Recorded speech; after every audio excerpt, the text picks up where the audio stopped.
Black Sabbath, Back to the Beginning, the last show for Ozzy and Black Sabbath. For those of you that are living under a rock, obviously this is a very big thing that's been planned for some time. And this show also featured a lot of what people call rock royalty, a lot of legacy artists, basically, like Metallica and Slayer and Anthrax, and just tons of musicians showing up to this, to play a short set in a big festival setting. And then, of course, at the end of the show, you had Ozzy doing a set of his songs from his solo career. And the very last set was Ozzy and, obviously the original Black Sabbath lineup of Ozzy Osbourne, Tony Iommi, Bill Ward, and Geezer Butler. So I've been asked about my thoughts on this show. So here's what I'm going to tell you. First of all, I did watch it, but the only part of the show that I watched was the Ozzy Osbourne set and the Black Sabbath set. To be honest, I really didn't have any interest in watching the other artists that were playing on that show. I really it didn't hold any interest for me. They're legacy bands. I've seen them a million times. It's cool they went out there to pay respect and pay the respect of, to Black Sabbath and Ozzy Osbourne, because, look, these bands wouldn't exist if Black Sabbath didn't exist. So, so again, before I get into this, I did not watch any of their sets. I saw some clips, some reels, but I really didn't pay that much attention to them. And I just, for whatever reason, I just didn't really have any interest in them. But I'm curious, folks, before I go into this, in the comments, let me know what your favorite Ozzy Osbourne solo album is. And let me know what your favorite Ozzy Osbourne era Black Sabbath album is. And in fact, if you want to give me your favorite Black Sabbath album, even if it isn't in the Ozzy era, I'd be interested in that as well. So let's get into this. Black Sabbath, for me, their legacy is just, it's even hard to put into words sometimes. But if there is a band that probably had the biggest influence in the heavy metal scene, it is Black Sabbath. I mean, hands down. This music would not be what it is, or it may not even have even existed if Black Sabbath did not exist. So many bands and so many musicians, even up until now, have been highly influenced by this band. On top of that, there are people playing other genres of music who have been highly influenced by Black Sabbath. I mean, they're just a legendary group of musicians. Tony Iommi, for example, has had an influence on countless guitar players and musicians in the heavy metal scene and even outside of it. Ozzy Osbourne, while some people may not, say Ozzy's the most influential as a singer, the people he brought into his solo band were extremely influential on so many musicians out there. I mean, look at Randy Rhoads, for example. Ozzy Osbourne, to his credit, has always, in his whole camp, has always made sure he's played with top-notch musicians and just extremely talented people. And a lot of those people influenced so many people out there. Randy Rhoads. I mean, how many people, pay homage to him? He had a huge influence on so many guitar players. Jake E. Lee, Zakk Wylde. He's even had guys like Jerry Cantrell and Gus G in the band. He's just had so many talented musicians. And Ozzy's music has been beloved by so many people over the years. And those albums have had a huge influence on the scene. They just have. So there's just a lot to be said there. And let's get into Tony Iommi. I'm going to point him out specifically because, yeah, you had the Ozzy era of Black Sabbath, but at the same time, Tony Iommi kept Black Sabbath going after the Ozzy Osbourne era. And Tony always brought in phenomenal musicians. I mean, just look at the singers he brought in. You had guys like Ronnie James Dio, Ian Gillan, Glenn Hughes, Tony Martin, who I consider an incredibly underrated vocalist. He had drummers like Cozy Powell in the band. I mean, he's always had a fantastic group of talented players surrounding him in whatever era of Black Sabbath was happening at the time. You know, guys like Ray Gillan sang for him briefly.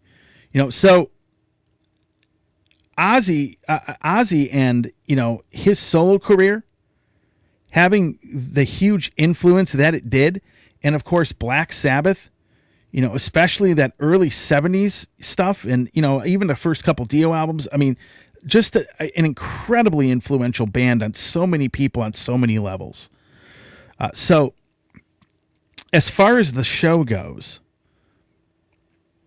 I got to give Ozzy some props for going out there and doing what he did.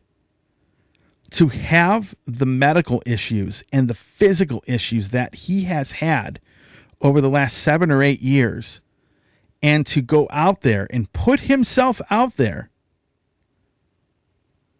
and sing these songs, I'll be honest, I got to give him credit for going out there and doing that, because when you are dealing with the things that he's dealing with, it's not easy. And I got to be honest too, I thought he actually sounded really, really good. You know, obviously he's had years for his voice to rest up, but again, this guy is dealing with a lot of medical issues. And were his vocals perfect? No. I mean, there were a couple spots he missed a note, but for the most part, I would say Ozzy sounded, you know, pretty damn good. I mean, obviously the people playing the songs, the musicians, they sounded great. Bill Ward, I believe he's fought some health issues. For him to come out and play these songs again, one last time, again, you know, I give these guys credit for doing this.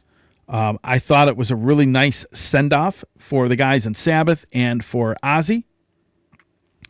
I thought it was nice that you did have a lot of legacy artists come out and pay tribute to them.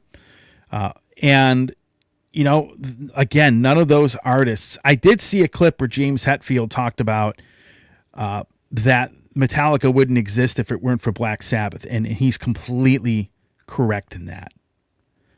None of those bands would exist the way that they do if it, you know, would exist, or maybe not even exist at all, if Black Sabbath never existed. So I've really, for the most part, I've enjoyed the discographies of both Ozzy's solo career, which, you know, again, give credit where credit is due. You guys might all hate Sharon Osbourne all you want, but you have to be a genius when it comes to marketing and picking out talent to make a band like that successful. Now, she's obviously not the only one doing that. There are a whole bunch of people, you know, on that team, in that camp, that have done that over the years. But again, give credit where credit is due, because Ozzy's solo career exploded when he left Black Sabbath, when he was out of the band. And then we go to Black Sabbath in general, just all the different eras. Just, you know, I probably would say, aside from maybe the Seventh Star album, which was okay, pretty much everything Iommi did and the lineups he brought in were all pretty good. So give props where props are due. And I think Tony, I think the guys in Sabbath, obviously the guys that played the solo songs for Ozzy solo stuff, all those guys can still play well. I mean, all of them. And it was nice to see this send-off happen the way that it happened. And folks, this is also a wake-up call. Because Black Sabbath is gone.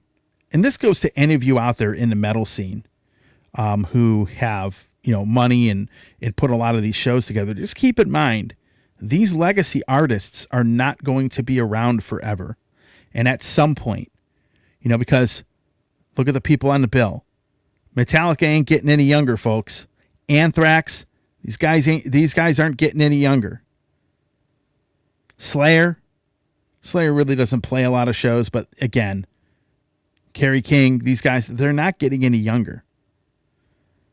I think it should be a wake up to a lot of these promoters to start and record labels to really start investing big time into some of these bands to elevate them to that status and change the way that they promote their bands. Because once these legacy artists are gone, they're gone forever. And if you haven't seen them live, you may want to go buy a ticket if you've never seen them before. Because once they're gone, and they ain't coming back. So on that note, so people will ask me, what is my favorite Black Sabbath album? So since it was the send-off for the original lineup, I'll stick to the Ozzy era. It's very difficult to pick. I'm also somebody that likes the Technical Ecstasy album, and I like the Never Say Die album. I know some people don't. But those two records I think are pretty solid. My favorite Ozzy era Black Sabbath album, it's really tough. It would either be Sabotage or Sabbath Bloody Sabbath. It's one of those two albums. It's hard to pick. It depends on the day. Sabbath Bloody Sabbath, I think, is an incredible album. You have the title track. You have Sabracadabra. You have a great group of songs on that. Sabotage has, probably my favorite Black Sabbath song in Symptom of the Universe. You have Hole in the Sky. You have The Writ. You have some really incredible music on both of those records. So I got to be honest, it's hard for me to pick between those two. But those are my favorite two Ozzy era albums. People always ask me, what are your favorite non-Ozzy era albums? Like, what's your favorite album? I'll be honest with you, probably the two Dio albums, the first two, and then probably Headless Cross would be right in there as well for going the non-Ozzy era. But generally speaking, the Ozzy era had such a profound impact and influence on the way that the heavy metal scene pretty much evolved. And a lot of these early bands were really highly influenced by them. And even bands that are coming out now, you still hear the love for Tony Iommi, Black Sabbath, Ozzy Osbourne, and of course Ozzy's solo stuff as well. Favorite Ozzy Osbourne solo album is very, very difficult. I think he's one of those few artists that when he had a solo career, it was just as good, if not probably a little bit more accomplished sales-wise, and I haven't looked at the numbers, than maybe the Sabbath era was. But No More Tears was an album that came out when I was in the early 90s. That album was huge for me. The first two albums with Randy Rhoads playing on them were big. Pretty much everything from the first album through No More Tears was incredibly awesome for me. But if I had to pick one, No More Tears is probably my favorite. But my favorite guitarist was Randy Rhoads, just the stuff that he played on those first two records.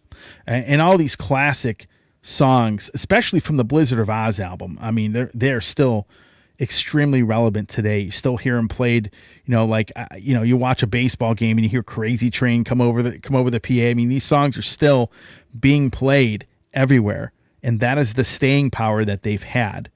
So, but it's tough. I'd have to say, only because of when it came out, No More Tears, that was an album I listened to over and over again. So that's my take on the Black Sabbath, back to the beginning show. I think it was very well done. I think it was a great send-off. One of the weird things, I'll tell you one odd thing at the very end that kind of struck me as weird is at the very end of the Black Sabbath set, the band all kind of just walked off, and Ozzy kind of looked a little like, where are you guys going type of thing. That was a little strange. But aside from that, I'd have to say Ozzy sounded pretty damn good for a guy with a lot of physical and medical issues. I liked the chair or the throne they brought him out in. I thought that was kind of cool. But give credit where credit is due. It was a very well promoted show. They had a streaming version of it you can buy and watch if you weren't obviously able to go. You had a lot of great artists. If you're into a lot of those legacy bands, you could catch a short set with those bands and musicians if you wanted to. For me, it didn't hold any interest, even though I like a lot of those bands. It just, when you've seen them live a million times back in the day, I just don't get that interested in them anymore. It's just how it is. But generally speaking, I thought it was a great send-off. Hey everybody, Tony here from the Metal Command podcast. Again, I appreciate your support. Since 1998, I have hosted this show in one form or another, starting off in radio and now in the podcast format. Again, thanks for watching, and if you like what you see and hear on this show, by all means, please hit the subscribe button, hit the little bell to be notified anytime I do post a video, and if you see this program on any other form of social media, please give me a follow there. Again, I always appreciate your support.